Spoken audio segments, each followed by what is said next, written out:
সম্মানিত দর্শকবৃন্দ, আসসালামু আলাইকুম। তো আজকে একটি বিষয় নিয়ে আলোচনা করব, সেটি হচ্ছে বিষয়টির নাম হচ্ছে হারামে নেই আরাম। হারামে নেই আরাম, আসলে কথাটির ব্যাখ্যাটা কী, সমাজে এর তাৎপর্য কী, বা সচরাচর আমরা কী দেখতে পাই।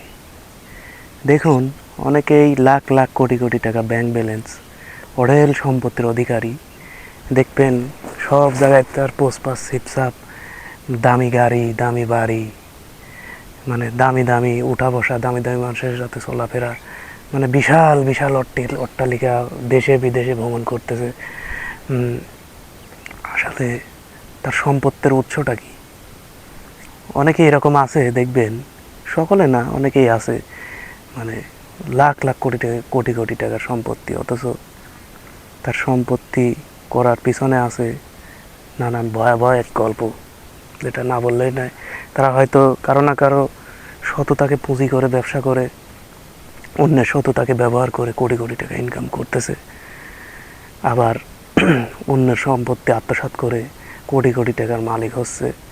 মুখে তাদের মধুর হাসি, কিন্তু আসলে বাস্তবতা বলে অন্য কিছু। তার ভেতরের করুণ যে প্রশান্তি মানুষের মধ্যে থাকে, সাধারণ মানুষের মধ্যে, সেই প্রশান্তিটুকু সৃষ্টিকর্তা তাদের ভিতর দেয় না। যেমন আপনার সংসারে তার শান্তি নেই, মানে বউয়ের সাথে, স্ত্রীর সাথে, সন্তানদের সাথে কোলাহল, মানে ঘরের মধ্যেকার জীবন একরকম আর বাইরের জীবনটা অন্যরকম, সম্পূর্ণ আলাদা। তার হারাম খাওয়ার কারণে, তার হারাম অর্থ উপার্জনের কারণে প্রতিটা সেকেন্ড, প্রতিটা মুহূর্ত সে অশান্তির মধ্যে বসবাস করে, যেটা কাউকে বলে বোঝাতে পারে না। এখন দেখবেন এমন অনেকেই আছে, লাখ লাখ কোটি কোটি টাকার সম্পত্তি, আবার তার সন্তান, একমাত্র পুত্র সন্তান, সে প্রতিবন্ধী। মানে এরকম বলা ঠিক না, কিন্তু এরকম আছে, অনেকেই আছে দেখবেন, তার আসলে তার সমাজে, সংসারে কোনো শান্তি নেই এরকম। আবার খেয়াল করে দেখবেন, একজন দিন মজুর, দিন আনে দিন খায়, মানে হালাল উপার্জনের মধ্যে থাকে, একজন রিক্সা চালক, একজন মাঠে কাজ করে, দিন আনে দিন খায়, তার যে শান্তি, যে প্রশান্তি মানসিকভাবে সে মানে মানসিকভাবে প্রশান্তিটুকু পায়, সেই প্রশান্তি আসলে বলার মতো নয়। সেই প্রশান্তি আর সেই লাখ লাখ কোটি কোটি টাকা মানুষের প্রশান্তি কখনোই এক হবে না। দর্শক মণ্ডলী, তো এই যে অঢেল সম্পত্তি, অঢেল লাখ লাখ কোটি কোটি টাকার সম্পত্তির মালিক একজন, আর একজন দিন মজুর, তার সাথে মানসিকভাবে প্রশান্তির দিক দিয়ে এগিয়ে আছে সেই দিন মজুর।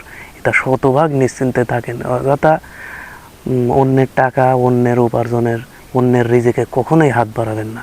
হাত বাড়ালে মানসিকভাবে যে প্রশান্তি, সেটা আল্লাহ পাক আপনাদের কখনোই দিবেন না। আমি 100% চ্যালেঞ্জ করে বলতে পারি যে একটি টাকা হারাম উপার্জন করে, অন্যের রিজিক আত্মসাৎ করে কোটি কোটি টাকার মালিক হয়েছে, সে কোনো দিনও মানসিকভাবে প্রশান্তির মধ্যে নেই। অথচ ওই দিন মজুর দিন আনে দিন খায়, তার মাথার উপর চালা নাই ঠিক মতো, বৃষ্টির পানি পড়ে ঘরের মধ্যে, শিলাবৃষ্টির ফলে তার মানে চাল, টিনের চালা ঝাঁঝা চৌচির হয়ে গেছে, অথচ তারপরেও তার মানসিকভাবে প্রশান্তি আছে দেখা যাচ্ছে। তার ওই লাখ লাখ কোটি টাকার মালিকের যে মানুষকে যেভাবে বোঝায়, মুখের মধুর যে হাসিতে, আসলে অন্তরে বিষাক্ত পদার্থ নিয়ে সে বেঁচে আছে। খেয়াল করে দেখবেন, তার ঘরে কখনোই শান্তি নেই, মানসিকভাবে প্রশান্তির মধ্যে নেই। আরাম এমন একটা জিনিস, যেটা ভোগ করার পরে সে কখনোই শান্তিতে থাকতে পারবে না। আমি চ্যালেঞ্জ করে বলতে পারি, এই চ্যালেঞ্জ গ্রহণ করার মতো ক্ষমতা কারণ নেই। আসলে আপনি হালাল উপার্জন করুন, সৎভাবে থাকুন, কারো কথায় কান দিবেন না। আবার আরও একটি বিষয় আছে, যে দেখা যাচ্ছে আপনাকে মানে আপনি হয়তো অল্প উপার্জন করতেছেন, শান্তিতে আছেন, কিন্তু আপনার সমাজ আপনাকে মানে কোনোভাবেই থাকতে দিচ্ছে না, মানে নানাভাবে ধিক্কার দিচ্ছে, হ্যাঁ তুমি এই টাকা দিয়ে কামাই করো, এই টাকা দিয়ে এইভাবে চলো। আবার সামাজিক কোনো আয়োজন হলে আপনাকে জানাচ্ছে না, বা আপনাকে ডাকছে না, আপনার বিয়ে বাড়িতে অনুষ্ঠানে আপনাকে দাওয়াত দিচ্ছে না। হয়তো দিনমজুর মানে মানসিকভাবে কষ্ট পাচ্ছে, কিন্তু বিশ্বাস করুন, তার প্রলোভনে পড়ে আপনি সুদের টাকা, মানে এনজিওর টাকা ঋণগ্রস্ত কখনোই হবেন না। এভাবে কখনো শান্তি পাওয়া যায় না।